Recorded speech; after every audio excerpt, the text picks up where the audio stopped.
Shri Chandrashekhar please. धन्यवाद सभापति महोदय, आपने मुझे वित्तीय विधेयक पर बोलने का मौका दिया। किसान मजदूर रात में थक के सो जाते हैं, सपने में देखते हैं कि जीवन बदल रहा है, गरीबी खत्म हो रही है। सुबह जब आँख खुलती है तो लगता है वापस झुका तू है। ऐसा ही इस बार का बजट गरीबों के लिए था। महोदय, मैं अपने क्षेत्र से शुरुआत करूंगा। मेरा क्षेत्र नगीना बाढ़ प्रभावित है, कोई चर्चा नहीं हुई। किसान आम आदमी परेशान है, कोई चर्चा नहीं हुई। गन्ना मिल समय पे पैसा नहीं देती है। गुलदार ने 30 लोगों की जान एक साल में ली है पिछले, कोई फर्क नहीं पड़ता अमीरों को। उद्योग धंधे लगाने कोई बात नहीं हुई। मेडिकल कॉलेज और एम्स के निर्माण की कोई बात नहीं हुई। ग्रामीण क्षेत्रों में खेलों को बढ़ावा देना, स्पोर्ट कॉलेज की कोई बात नहीं हुई।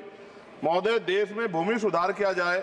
लाखों बीघा जमीन जो है भूमाफिया ने कब्जाई हुई है, भूमिहीन लोगों को भूमि दी जाए। बिजली के दाम में कटौती की जाए, गरीबों को कम दाम पे जो है बिजली उपलब्ध कराई जाए।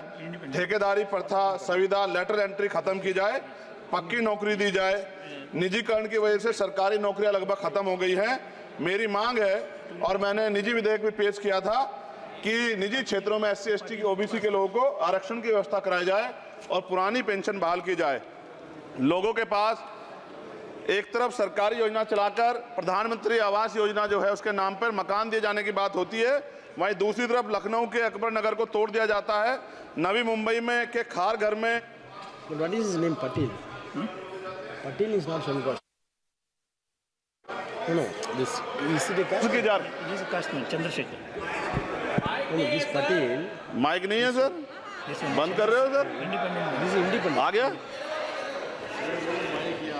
धन्यवाद। हमारे लोग सर आर्थिक रूप से बड़े कमजोर हैं और 2 अप्रैल 2018 के मुकदमों के लिए कई बार सरकार से बात हुई, वापस नहीं हुई। उनको वापस करा जाए। भीमा को वकीलों को बहुत पैसे लगते हैं सर। भीमा कोरे गांव में 3000 लोगों पे मुकदमे हुए थे महाराष्ट्र में, वो वापस नहीं हुए। पुणे में दीक्षा भूमि जो हमारा गौरव है, उसका वहाँ पार्किंग बना के उसको अपमानित किया जा रहा है, इसको बंद कराया जाए। पेट्रोल पंप के जो डीलर्स मार्जिन है वो 2017 से नहीं बढ़ा सर, इसका असर ग्राहकों पे पड़ता है। इसका असर जो है पेट्रोल पंप के नेटवर्क सुचारू रूप से चलाने पे पड़ता है। डीजल मार्जिन की बढ़ोतरी ना होने से हजारों कर्मचारी, लाखों कर्मचारी जो वहाँ काम करते हैं उनके जीवन पर असर पड़ रहा है। सहारा का में 10 करोड़ जमाकर्ता का लाखों करोड़ों रुपए जमा है। कंपनी बंद हो जाने के कारण 10 लाख से ज्यादा एजेंट बेरोजगार हो रहे हैं, नौकरी कहीं है नहीं।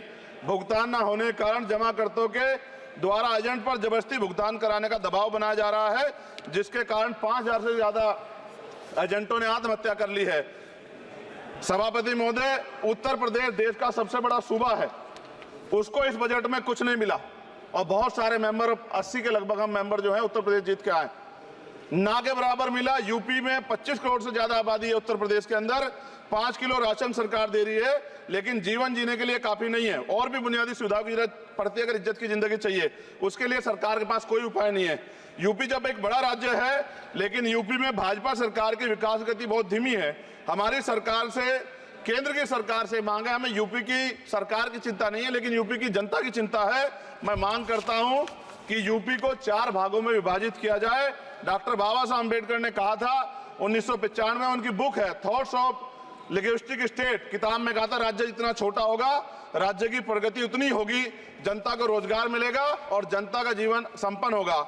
मोदी, एक बात मुझे आपसे कहनी है, आपने भी ये विषय उठाया था जब आप अपनी बात रख रहे थे, शेड्यूल कास्ट के साथ जो धोखा किया गया सुप्रीम कोर्ट के जरिए, आप इस बात को इस तरह समझे। 1.5 साल पहले मैंने मांग की थी, अगर इतना हितैषी हमारे लोग होते तो जब EWF 10% दे सकते हैं तो 5% शेड्यूल कास्ट के उन जातियों को दिया जा सकता था, लेकिन दृढ़ संकल्प और इच्छा शक्ति नहीं है गरीबों के उत्थान की। साथ साथ OBC की जातियां, उनको भी दिया जा सकता था। ये जो हमारे साथ खेल किया गया है, ये खेल जो है इसमें बहुत गुस्सा है, सरकार को संज्ञान लेना चाहिए और सत्ता और विपक्ष दोनों जो है अपना स्टैंड क्लियर कर दें, क्योंकि दलित समाज, आदिवासी समाज इसको देख रहा है, वो भूलेगा नहीं। जो उनके गले काटने का काम करेगा उनको भूलेगा नहीं।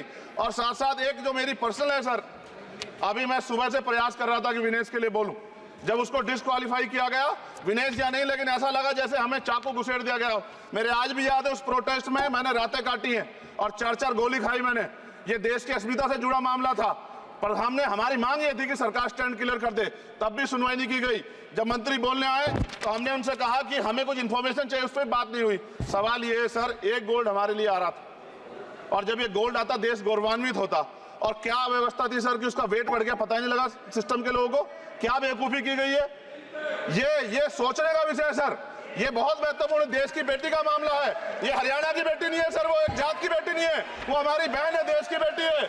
और आपने क्या किया हरियाणा के साथ? आपने हरियाणा का बजट कम किया, जबकि सबसे ज्यादा मेडल हरियाणा लेके आता है। ये गलत है सर, ये धोखा है। हमें इस बात की तकलीफ है कि विनेश जो है देश का नाम गौरवान्वित करती, इस देश का नाम बढ़ाती, लेकिन आज जो है अपमान का सामना करना पड़ रहा है। जब हमारे हितों की बात होगी हम जो है समझौता कर सकते हैं, लेकिन जब देश के हितों की बात होगी, बाबा साहब अम्बेडकर ने कहा था हम प्रथम और अंत्य भारतीय हैं। जब देश हितों की बात होगी, महिला हितों की बात होगी, महिला सम्मान की बात होगी, हर हम कीमत चुका देंगे। सरकार के मंत्री ने क्या कहा कि हमने इतने पैसे दिए, एहसान किया क्या? खैरात दी क्या आपने कोई? खत्म कर रहा हूं सर, खैरात दी क्या आपने कोई? इससे ज्यादा पैसे हम आपको दे देंगे, लेकिन आपको चाहिए था कि इस मामले को संभालते और देश का सम्मान बढ़ाते। आपने लापरवाही बरती, इसका खामियाजा हमें भुगतना पड़ा। मैं आपसे आग्रह करूंगा कि जब वो बेटी देश लौटे सर, जब वो बेटी देश लौटे, रुक जाओ प्लीज वाइंड अप प्लीज। जब वो बेटी देश लौटे, मैं आपसे आग्रह करूंगा कि स्पीकर सर यहां बुला के उसका सम्मान करें।